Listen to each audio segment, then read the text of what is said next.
Okay ဒီကတော့ income statement ကိုကျွန်တော်ရှင်းပြမယ်ပေါ့နော် income statement ကိုအရင်တော့ကတော့သူ့ကိုဘာလို့ခေါ်လို့ဆိုတော့ဒီ statement of profit and loss ပေါ့နော် SOPN လို့ခေါ်တာပေါ့နော်ဒီအရှုံးမြတ်ပါပဲအရှုံးမြတ်ပါပဲ okay ဒီတော့ဒီမှာကျွန်တော်တို့ရေးမယ်ဆိုရင်တော့ပါလာမယ်ဆိုတော့ business individual name ပေါ့နော် company ရဲ့နာမည်လုပ်ငန်းရဲ့နာမည်ရင်လာမယ်ပြီးရင်ဒါက income statement ကိုပြောတာဆိုတော့ income statement ဆိုတဲ့စာသားလာပါပေါ့နော်နောက်တစ်ခုကဘာလို့ဆိုတော့ဒီ income statement ဒီ profit and loss ဘယ်ကာလအတွက်တုံးပေါ့နော်မတလစာလားဒီလအတွက်လားဒါမှမဟုတ်3လစာလား3လစာအတွက်လား6လစာအတွက်လား1 year အတွက်လားအဲ့လိုမျိုးသတ်မှတ်ချက် period တစ်ခုပါရမယ်ပေါ့နော်ပြီးတော့ဘယ်ရက်စက်မှာဆုံးတာတော့အဲ့ဒီရက်စက်ထိပေါ့နော်စဉ်းစားအောင်ဆိုတော့ transaction တွေအများနဲ့ဖြစ်နေပါဦးအဲ့တော့ကျွန်တော်တို့ကာလတွေနဲ့ကန့်တက်ထားတာပေါ့နော်အဲ့တော့စီးပွားရေးမှာတို့ရောင်းရဝင်ငွေတွေဟုတ်နော်ကွန်ပဏီရောင်းရတဲ့ဝင်ငွေတွေဒီကွန်ပဏီတို့ရောင်းရတဲ့ဝင်ငွေတွေအားလုံးကျွန်တော်တို့မြက်နေရတာမဟုတ်ဘူးအရင်ဆုံးဘာနှုတ်ရမလဲဆိုတော့ကုန်ရှင်းတန်ဖိုးတော့နှုတ်ရမယ်ဟုတ်ရဲ့နော်အဲ့ဒီကုန်ပစ္စည်းတစ်ခုဥပမာကဒီ1000ပေးရတဲ့ပစ္စည်းတစ်ခုကျွန်တော်ပြန်ရောင်းလိုက်တယ်1500ရောင်းလိုက်တယ်တာမန်ကြည့်လိုက်ရင်တော့ဒါကုန်ရင်းတန်ဖိုးက1000ရောင်းလိုက်တာက1500ဆိုတော့ကျွန်တော်ဘယ်လောက်မြက်တုံးအကျမ်းမြ900မြက်တယ်ဒါပေမဲ့900အပြည့်မြက်တာမဟုတ်အဲ့ဒီ sales operation တစ်ခုဖြစ်ဖို့ကျွန်တော်တခြားကုန်ကြတဲ့စိတ်တွေရှိသေးတယ်ဗျအဲ့ဒီဘက်ကတော့ cost of sales ပေါ့နော်COGS လို့ခေါ်တယ် cost of goods sold လို့ခေါ်ကြတယ်ပေါ့နော်ဒီကတော့ကုန်ရင်းတန်ဖိုးတော့မဖြစ်မနေနှုတ်ရမယ်နှုတ်နေတာ01ပေါ့နော်ပထမဆုံးနေကုန်ရင်းတန်ဖိုးနှုတ်လိုက်မယ် okay အဲ့ဆိုရင်တို့က gross profit ဆိုတော့အကျန်းအမြတ်တော့ရလာတယ်တကယ်မြတ်နေတာမဟုတ်ဘူးအကျန်းအမြတ်တော့ရလာတယ်ဟုတ်နော်အကျန်းအမြတ်ရလာအဲ့အကျန်းအမြတ်တွေရပြီးရင်ဒီ operation ကိုဖြစ်ချကုန်ရတဲ့ရှိသေးတယ်ဥပမာရုံးကနေငှားထားမယ်ဝန်ထမ်းတွေခန့်ထားမယ် administration expense တွေရှိတယ်သူကဥမာဒီပစ္စည်းတည်ဖို့အတွက်ကားနဲ့တည်ရတယ်โอเคဟို transportation charge တခုရှိမယ်အဲ့မှာကုန်ပစ္စည်းကဘယ်လောက်တုံးအဲ့ transportation တွေစားလိုက်မယ်ဆိုရင်သူငွေပါတာတခုချင်းစီရဲ့ transportation charge ဆိုပြီးတော့တွက်လို့ရသေးတယ်မတော်ပြီးတော့ office လို့ပြောကုန်ကြစီဝန်ထမ်းတွေကုန်ကြသေးကြကုန်ပစ္စည်းတခုမှာဘယ်လောက်သွားပြီးတော့ကုန်ကြပါလဲဆိုတော့တွက်လို့မရတာအဲ့တော့ administrative expense ဆိုရင်တော့ပေါင်းပြီးတော့တွက်ရလိုက်ဟုတ်ရဲ့နော်အဲ့ပြီးတော့အခုလိုမျိုးအယောင်းဝယ်လို့ဖို့အတွက်ကျွန်တော်တခြားကုန်ကြစိတ်တွေရှိသေးတယ်ကားတွေနဲ့သွားမယ်ဆိုကားတွေနဲ့သွားတဲ့ကုန်ကြစိတ်စီတွေဟုတ်နော် transportation charge တွေရှိသေးတယ်အဲ့ဒီကုန်ကြစိတ်တွေထပ်ပြီးနှုတ်မယ်ပေါ့နော်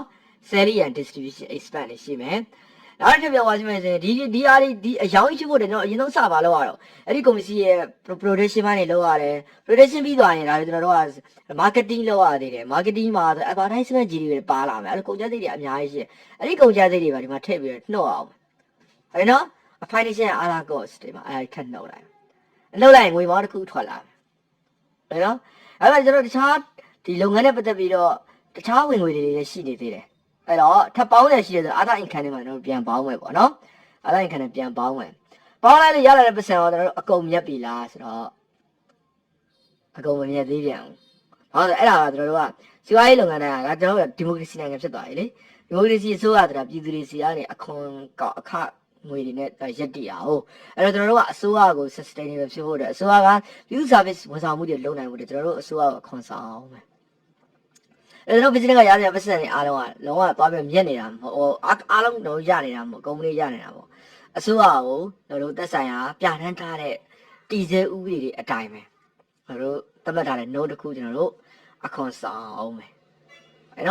့တော့အခွန်ဆောင်ခင်မှာရလာတဲ့အမြတ်ပေါ့အဲ့ bio tax ပေါ့အခွန်ဘယ်လောက်ကြာတော့အခွန်တွေနှုတ်လိုက်ပြီအခွန်ဆောင်လိုက်ပြီအဲ့မှာအခွန်ဆောင်တော့အခွန်တန်ဖိုးနှုတ်လိုက်တဲ့အခါမှာ after tax မှာတော့လုံးဝအတဲ့အမြတ်ကြီးထွက်လာလိမ့်မယ်โอเคနော်အဲ့ဒါတို့ income statement ထုတ်ဖို့အတွက်ကျွန်တော်တို့ formula လေးတစ်ခုရလာပြီပေါ့နော်အဲ့ဒါဘာလို့ဆိုတော့တို့ရဲ့ business ရဲ့အယောင်းတွေ save အဲ့ငွေတန်ဖိုးတွေတော့ရေးမယ်ပြီးရင်ကုန်ရင်းတန်ဖိုးတွေနှုတ်မယ် cost of sale တွေကိုကျွန်တော်နှုတ်မယ်အဲ့ဒါဆိုရင်တို့ဘာရလဲတော့ gross profit တစ်ခုရလာလိမ့်မယ်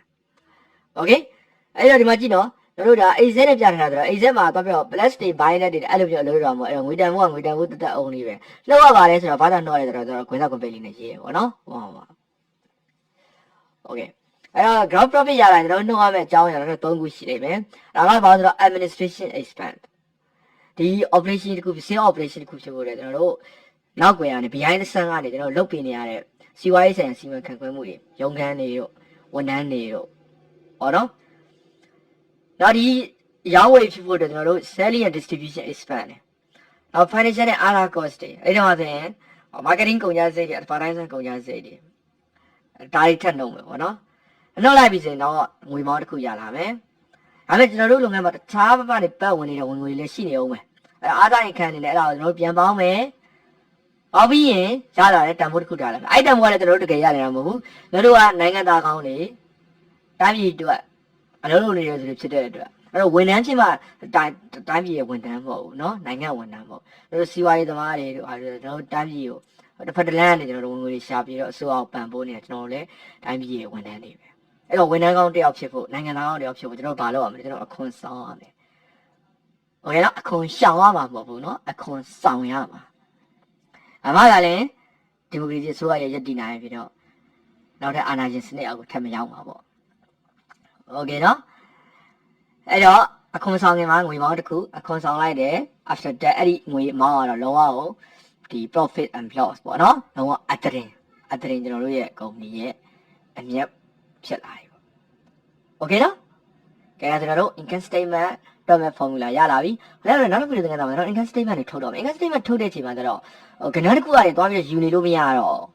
โอเคနော်ဥပမာ trial ရေးဆိုတာမျိုးစင်းတစ်ခုကိုသွားပြီး debit ဆို debit တက် credit ဆို credit တက်အဲ့လောက်ကြီးမလွယ်တော့ income statement မှာအဲ့လောက်ကြီးမလွယ်တော့ဘာလို့လဲခုနကပြောတဲ့ကောတော့ဆေးရဘဲကဏ္ဍ everything expense တွေကဘာ expense တွေအားလုံးတူလေးစုပြီးတော့ပေါင်းအောင်မယ်အားသာ income ဆိုတော့ဘယ်လိုဟာတွေကအားသာ income တွေတော့အဲ့တူလေးစုပေါင်းအောင်စုပေါင်းလာပြီးမှတော့အခုစင်တော်တို့ကဒီစင်းစရာတွေကျွန်တော်တို့ဒီစင်းစရာကြီး5ခုထပ်လောက်ရမယ်ပေါ့နော်နံပါတ်1အတွက်ဆိုကောတော့ဆေးအတွက်တစ်ခုနံပါတ်2ဆိုရင် administrative expense အတွက်တစ်ခုနံပါတ်3ဆိုရင် selling and distribution expense အတွက်တစ်ခု financial and other cost အတွက်တစ်ခုနော်အားသာ income နဲ့တစ်ခုဒီ5ခုကိုကျွန်တော်နောက်ထပ် exam မှာရှိတစ်ခုတောင်းပြီးတော့အဲ့ဒီ value တွေကိုကျွန်တော်ရအောင်သွားပြီးတော့တွက်ချက်အောင်ပါပေါ့နော်အရင်ဆုံးတော့ကျွန်တော်တို့ income statement ရဲ့ template လေးအရင်သွားလုပ်အောင်မယ် okay နော်